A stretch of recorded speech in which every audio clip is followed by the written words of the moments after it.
Hello এইচএসসিয়ান, আশা করি সকলে ভালো আছো। আজকে আমরা মডিফায়ার নিয়ে আলোচনা করবো এবং মডিফায়ার একটি কোয়েশ্চেন সলভ করব ঢাকা বোর্ড 19-এ যেটা এসেছিল। আর আমরা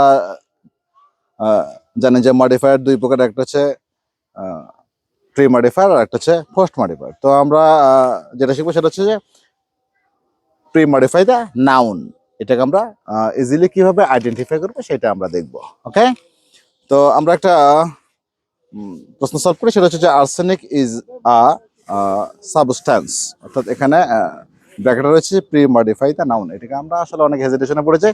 এটাকে আমরা ইজিলি কিভাবে সলভ করবো সেটা আমরা একটু ইজি ট্রিক্সের মাধ্যমে দেখবো। সেটা হচ্ছে যে আমরা যদি প্রি মডিফাই দ্য নাউনে ব্র্যাকেটের মধ্যে আমরা দেখতে পাই প্রি মডিফাই দ্য নাউন রয়েছে, সেক্ষেত্রে আমরা এই শূন্যস্থানে গ্যাপে অবশ্যই আমরা অ্যাডজেক্টিভ বসিয়ে দিব, তাহলে আমাদের অ্যান্সার হয়ে যাবে। সহজ ভাষায় যে এই প্রি মডিফাই দ্য নাউন অনেক বোর্ড এসেছে, প্রত্যেকবার এসে থাকে। তো আমরা যদি দেখি যে ব্র্যাকেটের মধ্যে কি রয়েছে প্রি মডিফাই দ্য নাউন, অবশ্যই শূন্যস্থানে আমরা কি দিব, অ্যাডজেক্টিভ বসিয়ে দিব। আর নাউনকে আমরা কি করব, হাউ দ্বারা কোশ্চেন করব, কেমন দ্বারা কোশ্চেন করলে আমরা এই অ্যান্সারটা পেয়ে যাব। তো আমরা একটু চলো আমরা দেখি। Arsenic is a substance, arsenic হলো একটি উপাদান। এখন আমরা এই সাবস্টেন্স হচ্ছে নাউন, তো এটাকে আমরা কি কেমন দ্বারা কোশ্চেন করি, যে কেমন উপাদান। তো আর্সেনিক কি ভালো উপাদান? এই আর্সেনিক কি ভালো উপাদান? আর্সেনিক কি ভালো? এটা তো বিষাক্ত, তাই না?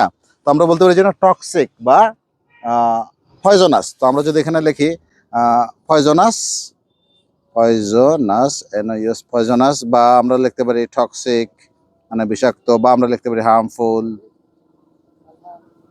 তাহলে আমাদের আনসার হয়ে যাবে। আর মডিফায়ারের কাজ হচ্ছে অতিরিক্ত তথ্য দেওয়া, অর্থাৎ এখানে লেখা হচ্ছে প্রি মডিফাই দ্য নাউন, অর্থাৎ নাউন সম্পর্কে অতিরিক্ত তথ্য দেওয়া। যেমন এই বাবা, নাম কি তোমার? ওর নাম হচ্ছে মুজাহিদ। তা আমি বলতেছি যে হি ইজ আ বয়। এখন বয়টা কেমন, আর আমি যদি বলি he is a good boy, সে একজন ভালো ছেলে, তাহলে এই যে বালকটি সম্পর্কে যে আমরা অতিরিক্ত তথ্য দিলাম গুড দিয়ে, তো এই গুডটা হচ্ছে এখানে মডিফায়ার। আশা করি তোমরা সকলে বুঝতে পেরেছো। আজ পর্যন্তই, আবার দেখা হবে পরবর্তী ভিডিওতে।